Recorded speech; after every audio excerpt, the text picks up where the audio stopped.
ग्रामीण के लोकप्रिय विधायक श्री राजेश देवानी जी, आप मंच पर आए। आइए राजेश जी, आइए। अब इस कार्यक्रम की अध्यक्षता कर रहे हैं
होगा, जबरदस्ती नहीं करना, शालीनता के साथ रंग गुलाल डालते हुए, पुष्पों की वर्षा करते हुए आप आगे बढ़िए और अपने उद्देश्य को लेकर के आप आगे बढ़ेंगे तो अनवरत हजारों वर्षों की विरासत जिस शालीनता के साथ आगे बढ़ी है उसको बाजों का अड्डा नहीं बनने देना चाहिए और इसको आप उसी शांतिपूर्ण और सौहार्दपूर्ण तरीके से भक्ति भाव के साथ गाते हुए आगे बढ़ेंगे।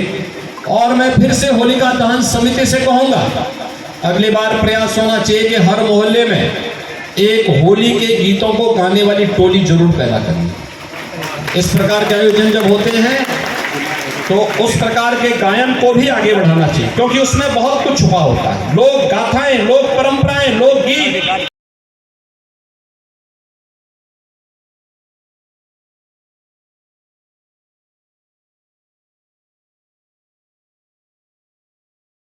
देश और या दुनिया, सभी लोगों को इस अवसर पर आतिथ्य सत्कार का जो एक अवसर और अपने भावनाओं का परिचय देकर के उत्तर प्रदेश वासियों ने दिया है, वह सचमुच और भी अत्यंत अभिनंदनीय है। मैं इस अवसर पर उत्तर प्रदेश के उन सभी नागरिकों का, उन सभी प्रशासनिक अधिकारियों का, पुलिस कार्मिकों का, सफाई कर्मियों का, स्वास्थ्य कर्मियों का,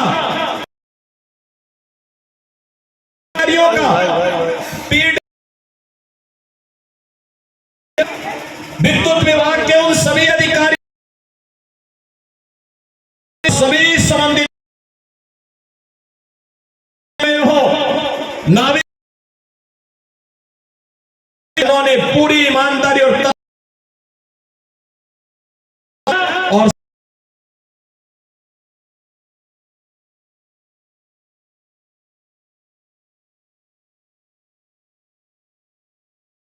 देश के साथ होलिका या उत्सव आज होलिका दहन के साथ और भी भव्य रूप से आगे बढ़ने जा रहा है। हमें अपनी परंपरा और पर्वों को पूरी शालीनता के साथ आगे बढ़ाना चाहिए।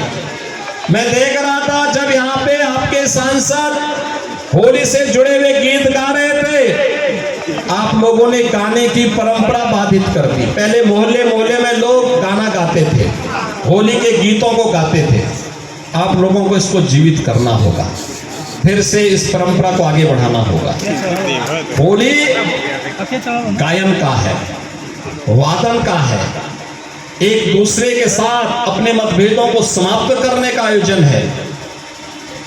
आपसी मतभेदों के साथ मिलकर के जैसे प्रयागराज की त्रिवेणी में मां गंगा, मां यमुना और मां सरस्वती की त्रिवेणी में हर जाति, हर मत, हर मजहब, हर संप्रदाय, हर पूरे देश के अंदर उत्तर, दक्षिण, पूर्व, पश्चिम या दुनिया के तमाम देशों के लोग आकर के एक ही घाट में स्नान करते थे।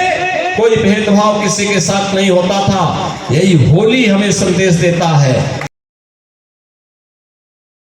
नहीं करेंगे, सबको गले लगाएंगे, अपने मतभेदों को समाप्त करेंगे और इस आयोजन के साथ हम सब जुड़ने जा रहे हैं। आज होलिका दहन होने जा रहा है।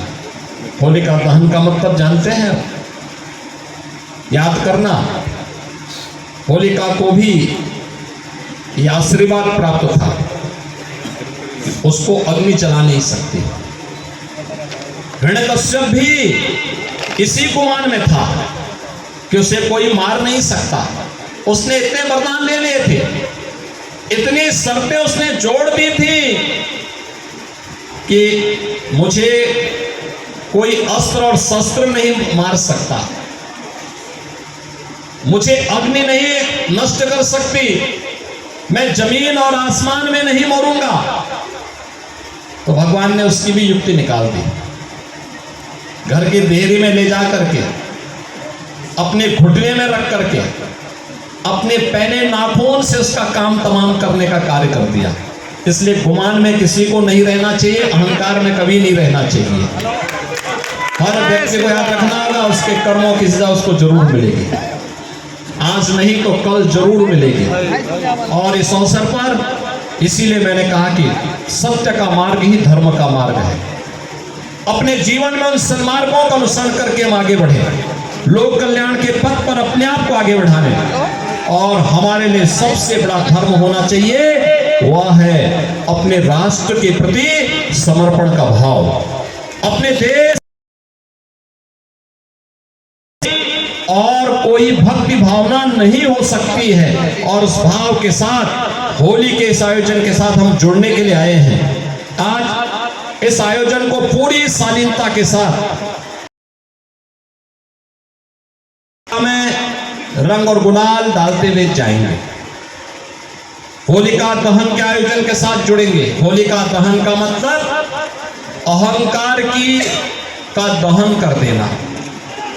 अपने कहीं पर कोई छल है, छद्म है, द्वेष है, अहंकार है, कोई भी ऐसी